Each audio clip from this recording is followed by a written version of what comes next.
What do I use to stop a pair of horses rushing at me? This gun in my hand.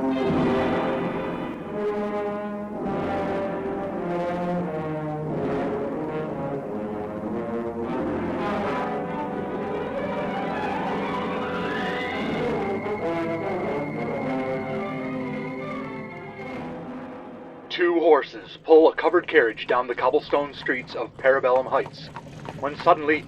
Well, I'm a care gov. You'd have been ground to mince under Beezus and Mackleby's hooves if I hadn't reined them in time. That is as intended, my good man, for I am the highwayman, and I mean to have your money or your life. I ain't got nothing worth nothing. You can take me greatcoat. That's worth a halfpenny as might be. Not you, driver. I mean the passengers of your coach, your masters. I say, what is the bother? The bother is that I have no money, my good man, while you have more than anyone requires. I repeat the choice that is before you. Give me your money or your life. You shan't give in to this ruffian, shall you, Peltington? If you concede to one, they'll line up round about the square in hordes to fleece you. Do leave the financial transaction to me, won't you, darling? You make me feel a Nancy when you take charge so. Will it be your lives, then? I'd prefer money. Would you? Rather. Is there really no alternative, sir? What have you to circumvent the conditions I set before you? This gun in my hand. Falk Zildjian! Falk Zildjian! Falk Zildjian! Who's this, then? Drop the musket, highwayman. Don't shoot, Zildjian. I'll place it gently on the cobbles. Most of the valuables I collect in highway robbery are traded to pay down my debt for this musket. Please have the gendarmes treat it with respect when I am returned to their custody. Good show, Zildjian. I say, we've been rescued by a gentleman musketeer. We must show our appreciation for your service in our moment of distress. Would you do us the honour of joining us for tea at our modest home, which is named Vulverwood Hall, because all homes have their own names, no matter how small. Your house is named Vulverwood Hall? No, it's a great hall, you know, a building like the Royal Albert Hall. And there's a letter R before the wood part. Vulver. It's pronounced Vulvarwood. Vulvawood. Vulvarwood. Vulvawood. Say that you will take tea with us. No, I can't. I have to drag the highwayman down to the cop shop, and I'll be... But how indecorous of me. How can I extend an invitation for you to stay with us when you've no idea who we are? All and sundry know that your name is Falk Zildjian. Allow me to introduce my husband, Peltington Cottingswold Fieldsby Craxton, Lord Pelennor. And this ever-blossoming rose is Altira Philippa Morris Craxton, Lady Pelennor. I guess I wouldn't mind some tea after all this talk. Did I hear you right? You said an invitation to stay with you? Indeed. Merely serving you tea would be a meagre way to show one's gratitude for the sort of intervention you've made. To demonstrate how much we've enjoyed your dashing comportment and bravado in the face of death, your service to our household, and your wonderfully hard-boiled manner, we must invite you to live with us for 6 to 8 months, possibly longer after this trial period. Why would I do that? Yes, do come, won't you? Really, I shouldn't accept gifts, even in the form of trips or vacations. People would question whether I fight crime because of my inherent sense of justice, or if I'm just a hired gun who takes out anybody when the price is right. But Mr. Zildjian, you are a freelance operative. There's no official governing body for your profession with a code of ethics to which you must adhere. It's not as though you are a doctor or sheriff or a justice on the federal Supreme Court. I don't understand why you would invite a stranger to move in with you. It's a thing we do, usually with nubile young women who can't afford to come out in society without a benefactor. It's our way of giving back to our community, assisting the next generation, as well as exercising control over other people's lives. You're not trying to say, like, the two of you spotted me from across the bar and you like my vibe? Whatever do you mean, old man? We simply request your presence in our home for the foreseeable future, joining us for a river of aperitifs flowing at all times of day and night, 8-course meals interrupted only by more drinks, your every whim attended by our staff of 17. Is it 17 or more now? My dear, do you recall if we replaced the undercarriage house under downward footman who was thought to have pilfered the pearl brooch from the room of our guest, the Duchess of Nickelnor? No, Peltington, your memory is a continental cheese. One of our other guests, the baronet's fiancé, had taken the Duchess's brooch and planted it in the footman's clothes press to frame him for theft, as retaliation for some romantic dalliance gone awry. Irregardless, you will join us, won't you, Mr. Zildjian? Do say you will, old man. Yeah, okay, I guess. I wouldn't mind taking a break from canned cream of mushroom for a few months. Oh, delightful. What joy. The first 5 months sped by in a flash. My time was occupied by horseback riding, belt-stretchingly large meals, and wide-ranging conversations in the salon. While my hosts enjoyed tobacco and snuff and put away alcohol like Prohibition might return, I was not tempted to join them for those. I did, however, drain gallons of tea. I was never quite sure if they were trying to say Vulverwood Hall or Vulverwood Hole. Lady Pelennor, what is another word for a corridor or passageway? A hole. And if I use a spade to disturb the earth in one spot and move dirt away until there's a small area in the ground that I could climb into, what would that be called? A hole. See what I mean? Although she had me and other young guests to attend to, Lady Pelennor concerned herself mainly with securing a husband for one young woman, Miss Carlotta Shaywood. I'm disappointed that Carlotta has not chosen one of her many qualified suitors. I know, Burghley Flegworth, right? Why, if he attains the bishopric, Flegworth would have an income of £40 per year. That's nothing to sneeze at. What we really need is someone exotic, constantly frowning, deadly serious at all times, with a complexion not what you'd call swarthy, but half a tick darker than the belly of a cave fish. Mr. Zildjian, you almost meet the requirements with your exotic name and stern countenance, but as soon as someone engages you in conversation, your demeanour becomes amiable. Thank you. No, that spoils the whole effect. We need someone more standoffish, grim really, stern, gruff. Bit of an arse. No, not that, but we need a Heathcliff, you know. Who's that other one? Garfield. No. Marmaduke? No, the other standoffish gentleman I'm thinking of is Mr. Darcy. Someone so skilled at playing hard to get that it has become second nature to him. Really, my dear, these marriage games don't interest young Zildjian. He'll want to see a bit of the people and the country as a break from life in the city. I'll ask Mackleby to drive you round the village when you're quite ready. I thought Mackleby was the name of one of the horses. No, that's the carriage driver's name. He can be a bit difficult to understand at times if you settle Dorsch Goskenry. Or is Mackleby the underhoundsman? So many names to remember, you know. Not only the downstairs staff, but in our social circle. There's Charters Caldecott, Alfred Sexpestilence, Gwendolen Flaxenotomy Holdsworth. It took a while getting used to all the names for these high society types with titles. If they're named Joe and Belva Smith, you don't call them Lord and Lady Smith at the Smith residence. They have one name for the house that's different from theirs, plus a whole string of middle names or maiden names of their ancestors that they want to remind people of. And then with the aristocratic titles, it's not Lord and Lady Smith. They use something other than their last name for that. Maybe it's the name of the territory they're lords over? I don't know. I never got that far. Hartmore Bridgington's Cosm Tukes and Julia Sawala. What about Henley or Bess or Callum? Those were our young guests from last season. They've gone on to their own homes, large enough to echo dreadfully if they have not yet been filled with cordial young strangers to patronize. Lord and Lady Pelennor had 6 or 7 kids. The more or less permanent guests besides me included one guy who was wavering on whether to go into his father's business of lead pipe manufacturing or give it all up to join the priesthood. Augustus Drearmid. He was some guy they talked to at a party and invited him to discuss his conundrum forever while living in their spare wing. 3 young women loitered in the same kind of position, treated partly like children, partly like guests who never needed to leave. They were supposed to be maneuvering through society in search of husbands, but some demonstrated their willful natures by rejecting well-qualified suitors. I mean, Burghley Flegworth, if he had attained the bishopric, he would have secured an income of £40 per year. Lady Pelennor discouraged me from consorting with the staff, but I'd sneak downstairs and talk current events with them when I could, like with Mackleby, the carriage driver. I says to Imelda, I says, that's better in chopped toe than a bit of port of a vicar of a Sunday, innit? Don't you think? It is, I do. Better than rashers for your supper. Am I wrong? Quite. I mean, no, you're not wrong. The reason Lord Pelennor couldn't keep the names of his staff straight was that all 17 servants' rolls were filled by Mackleby and his wife Imelda, collecting 17 sets of wages. Mackleby was the carriage driver, the houndsman, valet, undercarriage footman, front upward-facing footman, afterthought butler, pipefitter, bathing assistant, mentat, and bodyguard. Imelda served as the cook, lady's maid, front house parlour maid, scullery maid, watchmaker, and Lady Pellennor's confidant. She would change from her stained uniform into an elaborately layered dress with plumped-up hair when it was time to sit with Lady Pelennor and become a friend. I later found out the horse was also named Mackleby in honor of the carriage driver.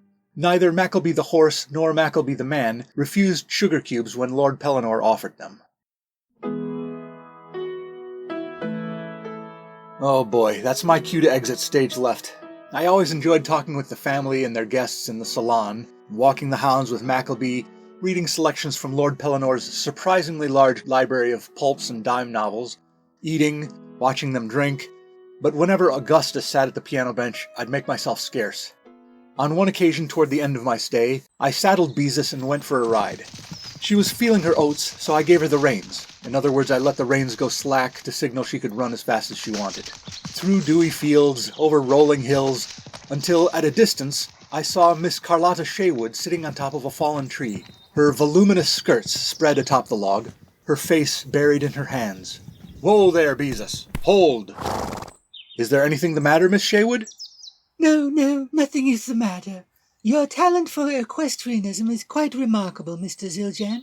"Yeah, I've spent some time with the Roan Ranger in Toronto. They showed me a thing or two, horse-wise. I don't mean to embarrass you, Miss Shaywood, but it's obvious you've been crying. Are you upset that Lord and Lady Pelennor are trying to foist you off on some old husband with no regard for your feelings?" They've been quite generous to me. If I may be honest, "You may." what vexes me most is being imprisoned here. "Imprisoned? I know they've placed restrictions on consorting with the staff, and they don't want any of us opening that locked door on the 3rd floor. But surely staying at Vulverwood Hole is better than a prison." I mean what I say. Have you set foot outside the gate since you've been here? "No? Why?" You see, Mr. Zildjian, "Please, call me Falk." I prefer not to. I fear a catastrophic failure if I mispronounce it. You see, Mr. Zildjian, this estate surrounding Vulverwood Hall, it's a place outside of time. Yeah, I knew there were farms just outside Parabellum city limits, but I didn't realize any place like Shropshire was so close. A place like where? Shropshire. Shropshire. Shropshire? Shropshire. And I was really surprised there's still cobblestone streets in Parabellum Heights. It's more than that, Mr. Zildjian. This estate is separate from the world we knew before. It's literally a place outside of time. As you know, a tall stone fence surrounds the grounds. I've tried repeatedly to leave by the only gateway through that wall, but there is no escape. They keep the gate locked? No, I knew you wouldn't believe me. See for yourself. Go and pass through the gate and tell me what you see beyond. All right, if you say so. On, Beezus. Yah! I drove Beezus across the field, through a stand of heavy trees, and on to the gravel lane. Soon enough, I came to the only gateway in the stone fence enclosing the grounds of Vulverwood Hole. I slowed the dappled beast to walk through the gateway, beneath an iron arch with the words, "Love Will Out," cast on it. I passed through the gate and saw in front of me the same gravel lane I had come from, with Vulverwood Hole not far ahead. Had I lost consciousness and lost my way? Lord knows I've been hit on the head enough times in my life. I turned Beezus back in the direction we had come and urged her through the gateway. On the other side was the gravel lane leading towards Vulverwood Hole. I urged Beezus through the gate again and again, clucking to her. With the same result every time. I found that Vulverwood Hole was inescapable. You can cluck out any time you like, but you can never leave. I made my way back to Miss Shaywood as quickly as I could. What is this place? How can we escape? I've been turning this over in my head, and I think that phrase over the gateway is the key. Love will out. The only way to escape is when we find a way for love to win. You're a very nice young woman, Miss Shaywood, but you and I could never... Oh, you mistake me, sir. I have no attraction to you. Oh, okay. Right. I mean, there's an age difference. Oh, no. Even were we within an acceptable age range, I could never... Surely no one could ever think... All right, I get the picture. So finding a way for love to win. I have nobody in my sights, so it's not me holding things up. I assume you have someone in mind? One of those suitors that Lady Pelennor brings through every day? Obviously, you would make a good match with Ponsonby Poshtov. Is that a Russian name, Poshtov? No, it's uniquely English. The history of the British Isles is awash with Poshtovs. But Lady Pellennor's right that Birdsley Flegworth would be a good match. Why, if he attains the bishopric... No, not him. Although I do appreciate their attempts at matchmaking. It gives me a chance to demonstrate my willful nature by rejecting whom they consider to be well-qualified suitors. None of those men have become kindred spirits to me like the one man from back home. Beau brusquely. You're sweet on him, huh? Oh no, he's only... We're friends. It doesn't take a detective to see how you feel about him, Miss Shaywood. You talk about Beau all the time. As one does with good friends. The servants have committed his middle name and address to memory from all the letters they've smuggled in and out of the house between you two. No, really, it's... While we've been talking, you carved his face next to you in the log you're sitting on. That's only because Beau has such a pleasing profile, very stern, and the bark of the log nearly matches his complexion. No, I have strong feelings for him, but I have no way of knowing if he returns them. Ask him. Are you mad? Share our feelings in a straightforward manner? Are we the first Brits you've ever met? No. Beau, he vexes me more than anyone I've ever met, and yet... Carlotta, I get it. You're doing a romance version of refusing the call to adventure. There's no need for all that. He likes you, you like him, everybody sees it. Even when we finally overcome our reluctance to express our feelings, after perhaps 15 to 18 episodes, I fear Beau and I could never be together. You see, my family and his... Let me guess. Your family has money, his doesn't. You can't get past the financial differences. It's not that. Social differences? Ethnic differences? Our mothers have always been close friends, you see. One evening my mother invited Beau to dinner. That was when I first came to know him. We found that we share a love for entomological sketching, horses, stand-up paddleboarding. Independently of each other, we both found that D.N. Adams was our favorite author. Don't you find The Vagabond's Guide to the Celestial Spheres delightful? I haven't read it. Everything seemed to go swimmingly until, well, Beau had complimented my mother for the meal. He particularly enjoyed the soup served with the third course. Then he asked if she... But how could he have known? What did he ask? He asked if it was chili. Oh, no. Of course, Mother is non-partisan on the chili question, but my father's mind has been poisoned by the ravings of that horrid man on the shortwave. Father pounded his fist on the table and declared... Indulge me for a moment while I attempt to mimic Father's voice. There is no such thing as chili. My God. Beau insisted that chili does exist. He said we had all consumed it moments before at that very table. Beau laughed and said his own mother made it on many occasions. Father said there exist only two dishes which have been miscategorized as chili: beef mince spiced with chili powder, or tomato soup with meat added. But chili, he insisted, is a myth, regardless of what Beau's mother called it. That seemed to be a slight against Beau's mother. They nearly came to blows. So you would displease your family if you married Beau? Yes. I have the solution. Yes? Go ahead and displease your family. What? You view the situation as if your family is the obstacle to marrying the man you love. But the obstacle is you. How so? Your family can only exert as much power over your life as you give them. If you feel they're wrong about Beau brusquely, then why do you still feel obligated to obey them? You can either give up the man you love and regret that decision the rest of your life, or give up trying to meet your family's expectations, which is a part of adulthood for most people anyway. Members of your family who love you will respect your decision and eventually set aside their differences with Beau. If they're not willing to do that, they don't love or respect you very much. So in a way you're saying, if you love something, set it free. If it comes back to you, it will be yours forever. If it does not, it was never yours to begin with. Not really. Or perhaps the adage, you can't please everyone, so you must please yourself. Sure, let's go with that. I feel that we've made a breakthrough, emotionally, but also in terms of the magic that binds us here.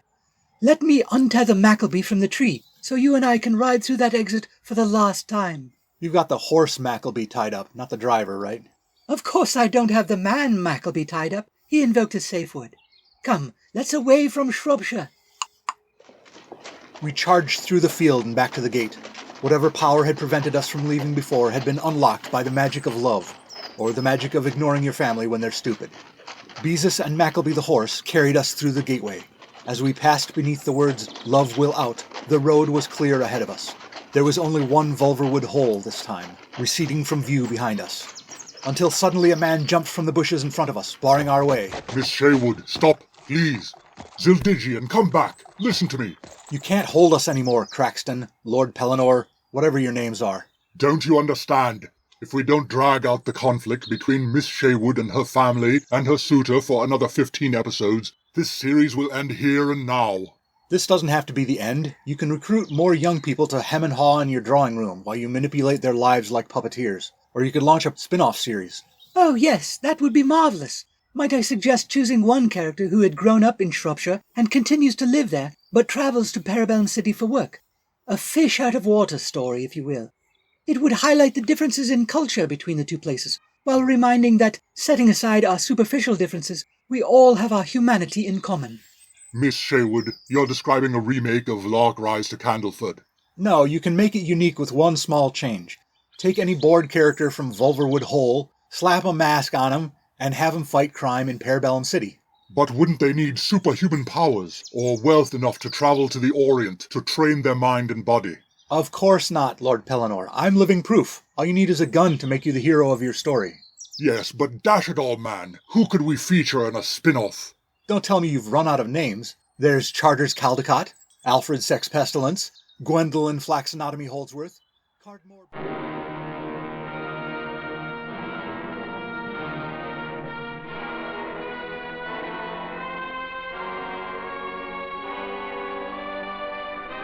Zildjian's Away to Shropshire, episode 108 of This Gun in My Hand, was lorded over by Rob Northrop.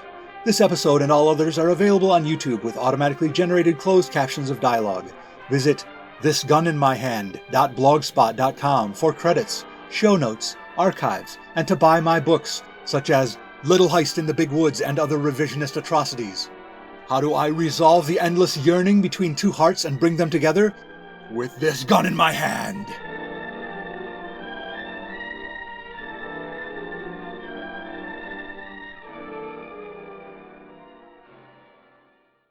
Cardmore Bridgington's Cosm Tukes, Julia Sawala, Henley, or Bess, or Callum, or Birdsley Flegworth, or Ponsonby Poshtoff, or Violetta McPhersonberry, or Imelda, or Mackleby. Or Mackleby. Better than rashers for your supper, am I wrong?